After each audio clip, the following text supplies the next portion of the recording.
Good morning, everyone. Welcome. My name is Menachem Creditor. It's my honor to serve as scholar in residence and rabbi for UJA Federation of New York.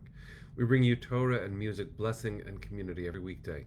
We've been doing so since March 18th, 2020. Today is March 6th, 2024. That is almost 4 years of Torah every single day. It's an amazing thing that we've created together with friends from all over the world. So good to see you.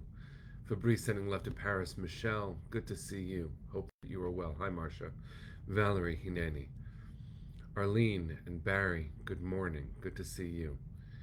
Let's see who else is joining us. Then we'll sing a blessing for learning, learn some Torah. Lydia and Anya. Jerry and Roberta, good morning. Hi, Deborah. Thank you, Arlene, for counting for Penny. It's broadcast 1006, actually, and broadcast one, and it's also day 152, I believe. Let me just make sure that I get the number right. It is day 152 since October 7th. I hope that all of you are safe and well. It's good to see you. Carl and Chana, Leah and Catherine, Carl and Roberta, good morning. Adrian, good to see you. Hi, Rosa. Hi, Deborah. Maheen and Linda, Boker Tov, friends. Let's take a breath. Kim, you are on your way to the Westchester Symposium. Go UJA women, indeed. Julie and Amy, good to see you. Here we go, everybody.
Good morning, friends. It's good to see you. Hope that you're safe and well. Let's take a second and begin with a prayer. No matter what Torah we're talking about, at least for me, my heart is really in one place, so bring them home. It's Parshat Vayakhel, and in it we see a lot of details when it comes to the construction of the Mishkan, but one of the things that is so interesting for us to think about is the personalities that it took to create this sacred center of our community. The Mishkan, the tabernacle, is built with all the precious materials of the ancient world: gold, copper, silver, and the threads and the crimson. It's so staggeringly beautiful. And we remember, having read in Parshat Truma, that the point of it was not to give God a place to be. God has a place to be. God has a place to be. But it was to give us a focus of our attention. The verse actually says so powerfully, Vasuli mikdash v'shechanti b'tocham. Build me a sacred place, and I will dwell in you.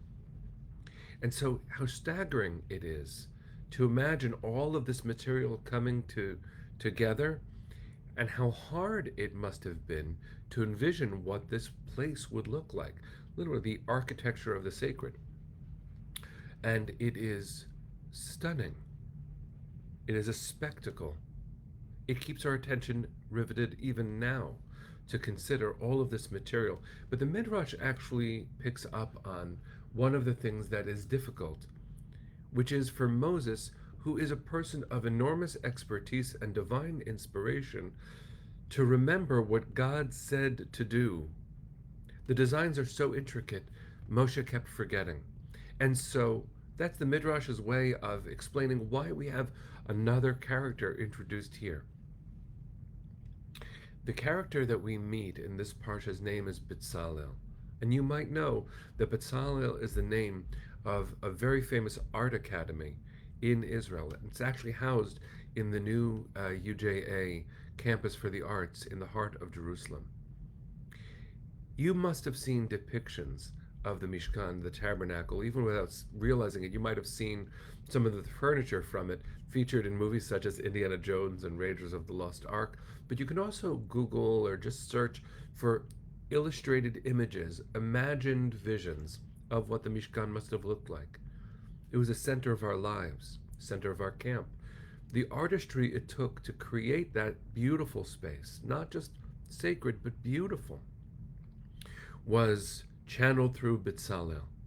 Bitzalel, the artist. And listen to the introduction of Bitzalel in our Parsha. Moses said to the Israelites, "See, the Lord has singled out by name Bitzalel, son of Uri, son of Hur, from the tribe of Judah. God has endowed Bitzalel with a divine spirit of skill, ability, and knowledge in every kind of craft, and has inspired him to make designs for work in gold, silver, copper, to cut stones for setting, to carve wood, and work in every kind of designer's craft, and to give instruction." Hear that. The description of Bitzalel is not Bitzalel will be in charge of constructing the Mishkan.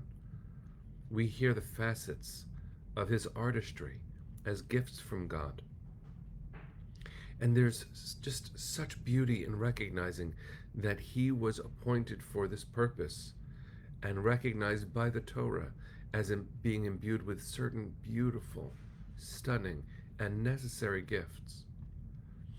It's as if the Torah is describing Bitzalel through God's eyes. So I'm asking you, friends, just for a moment. You could describe yourself in countless ways. How do you think God would describe you?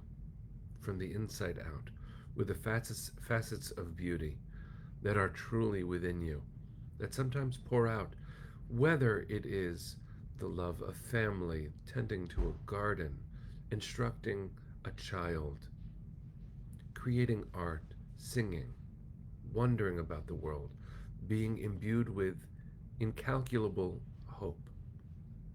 What is the way that God would describe each of us?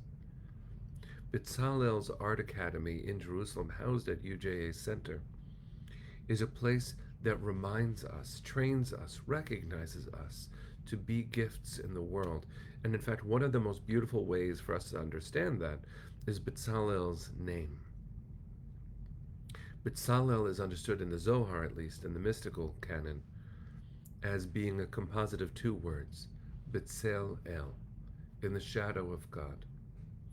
Because in the end, that's actually what we are. We are each created in the image of God. And doesn't that mean that there are certain parts of the divine that live within us, that we can express in the world? Not all of us will be exquisite architects and artists. Bitzalel stood out. But each of us is given one or many gifts to bring out into the world through the uniqueness that is you.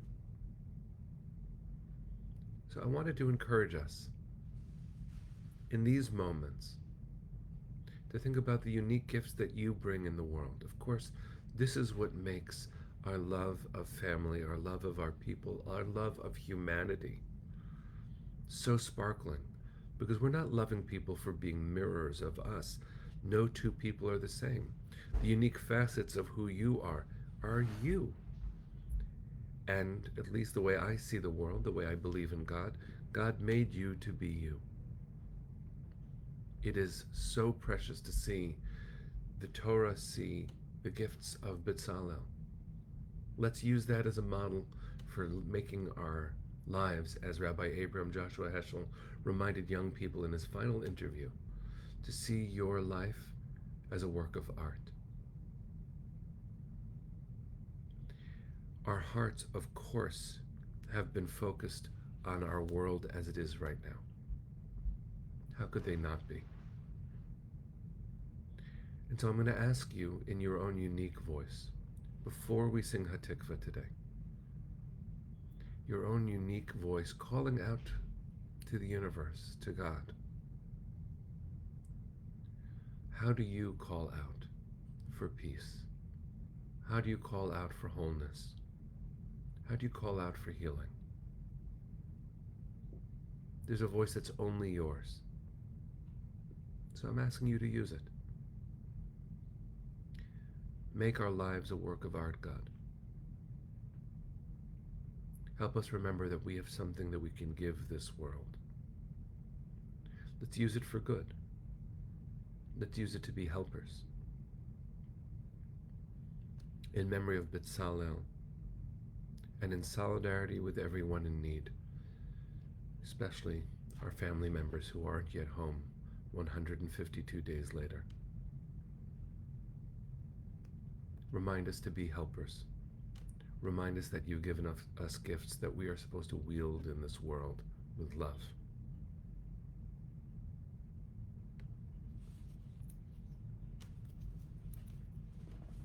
Bring them home. Bring them home now. Bring them home. Bring them home.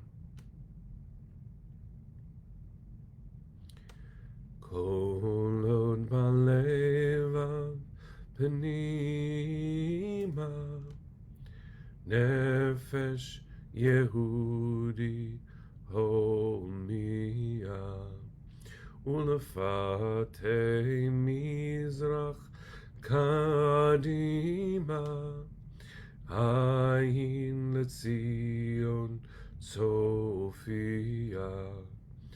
Od lo avda tikvatenu, hatikva bat shnot alpayim, liot am chofshi be'artzenu, Eretz Zion v'Yerushalayim. Liot am chofshi be'artzenu, Eretz Zion v'Yerushalayim. Am Yisrael Chai. Bring them home now. See you tomorrow, friends. Take care.